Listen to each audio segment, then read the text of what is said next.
A lot of people's aim feels weird in Black Ops 7, and honestly, you're not crazy. BO7 changed how rotational aim assist behaves, and if you're playing on the same sense or the same curve as BO6, that might actually be why you feel so inconsistent right now. But don't worry, I'm going to walk you through a super simple 5-step system to build your perfect aim settings in BO7.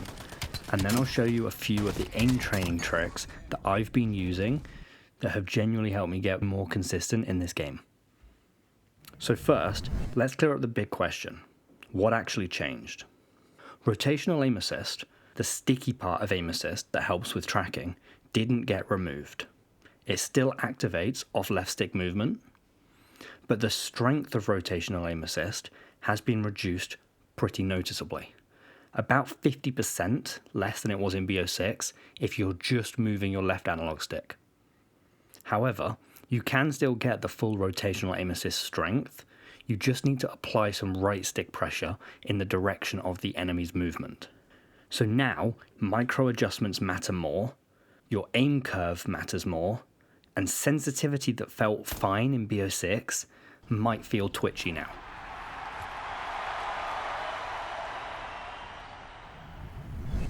And that leads straight into step 1. This is probably the most important decision you're going to make, and you should pick your aim response curve before you choose your sensitivity. To make this part super simple, I'm going to break this down into 2 simple questions, which should help you figure out what curve you should be playing on. Question 1. Do you prefer your micro adjustments, the first part of your stick aim, to feel controlled and predictable, but a little slow, or fast and responsive, but a bit twitchy? And question 2, when you're turning, tracking, or rotating your camera, so the middle to the top part of your stick, do you prefer that part to feel slow and more controlled, or fast and snappy? If you answered fast and responsive for both micro and mid-range, you want to play on linear. Linear gives you consistent input everywhere on the stick.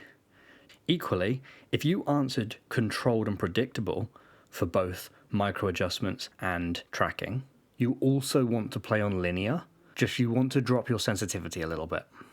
This will still give you consistent input everywhere on your stick, but it will give you a little bit more control.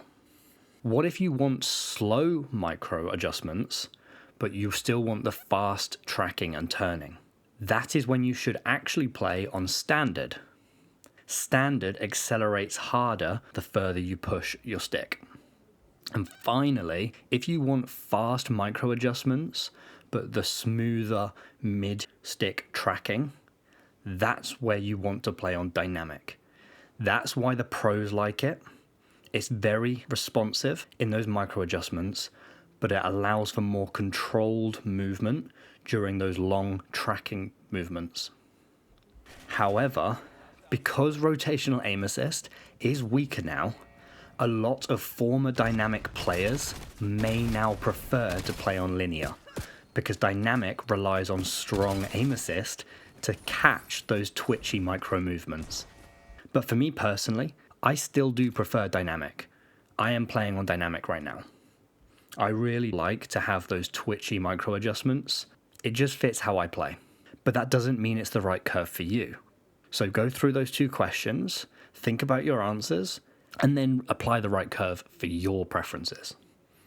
If you really know what you're doing, you can also play around with the slope scale.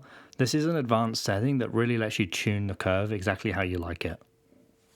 Deadzones shape how your curve feels, so you need to get these right.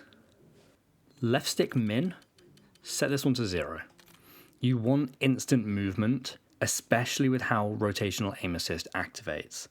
If you have stick drift, that is not a bad thing, because it's just going to help you activate your rotational aim assist. If you have a significant amount of stick drift, you can raise it slightly, but it might be better to look at getting a new controller. You can get controllers from Scuff, Battle Beaver, and AIM that will give you these TMR sticks that basically eliminate stick drift. So these can be worthwhile investments if you get stick drift a lot.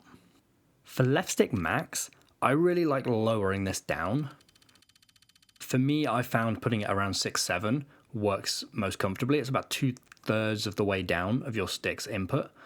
What this will do is it will allow you to hit your full movement speed quicker, because you only have to push your analog stick 2/3 of the way to activate 100% stick movement.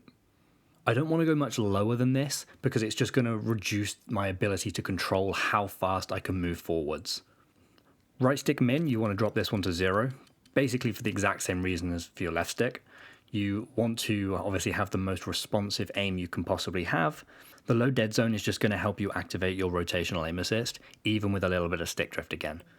If you've got too much stick drift, you probably do want to look at getting a new controller. It's honestly a bigger issue on your right stick than on your left stick. And then for your right stick max, this one's actually really simple. You want to test your stick dead zone, and then what you want to do is you want to push your right analog stick all the way up and see whether you can get it to 100%, all the way down and see if you can get it to hit 100%, all the way to the right to see if you can hit 100%, and then all the way to the left for the same reason. If you can hit 100% in all 3 directions, there's no reason to not put it on 100. If you can't, then just match it to the max value you can actually hit. And for your triggers, always set these to 0. There's no point having input latency on your triggers. Now comes sensitivity, and this part is completely personal, but here's the fastest way to find your ideal range. First, find your lower bound, the lowest sense you can go before you feel like you can no longer turn fast enough to snap onto enemies that are maybe behind you. For me, that's about 1.3. Then you want to find your upper bound, the sense where you start losing control and overshooting. For me, my upper bound was about 1.5, so I ended up just picking the midpoint and went for 1.4. But if you prefer to have a little bit more control over your aim, you could go lower in between those bounds. And if you prefer to have a little bit more snappiness to your aim, you could always go slightly higher between those 2 bounds. Just remember, your curve changes how your sense feels. So you might not end up being on the same sense as you was in BO6 if you've changed your curve, or if you've changed your dead zones. Dynamic feels faster at low sense, standard feels slower, and then linear is just the most predictable. Your ADS sensitivity multiplier is simple. Just start with whatever ratio felt natural in BO6. If you switched curves or changed your dead zone or your sense, you might need to bump it slightly up or down, but don't overthink this one. Just make sure it feels like you can find track without feeling stuck. If this is your first time playing Call of Duty and you're not sure what you should set it to, go with 0.85 as a starting point and then adjust it accordingly. And step 5, and this might be, above all of the other points, the most important part: stop changing your settings. If you're tweaking your sensitivity every day or copying every pro player who uploads their updated settings, you're never going to give your brain time to build muscle memory. Pick your curve, set your dead zones, find a comfortable sensitivity, and stick with it for at least a week. Let your thumb actually learn the movements. And if you want to go even further, here are the 3 aim training methods I've actually been using in BO7. First, practice playing with your target aim assist off. It sucks, you'll miss a lot, but it makes a huge difference to your micro adjustments.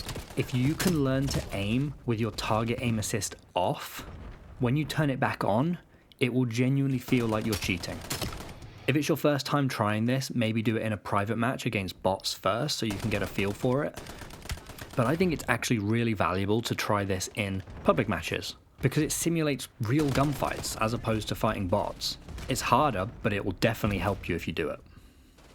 Second, 1v1 your friends.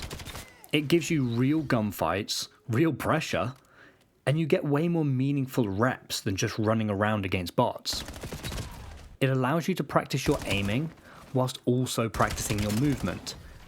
And if you want to take it a step further, turn your target aim assist off again and 1v1 without aim assist.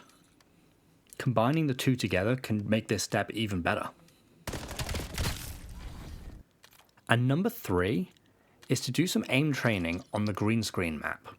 That might sound weird, but trust me, if we go and change the map to the green screen map, the one designed for content creators to get thumbnails, etc., what we can do is we can put on 7 bots on casual difficulty, hit confirm, then change the mode to free-for-all so the bots don't all shoot you, and then go into rules and just increase the time limit to however long you want to play for and up the score limit for the same reason, and then come over to gameplay and turn score streaks off.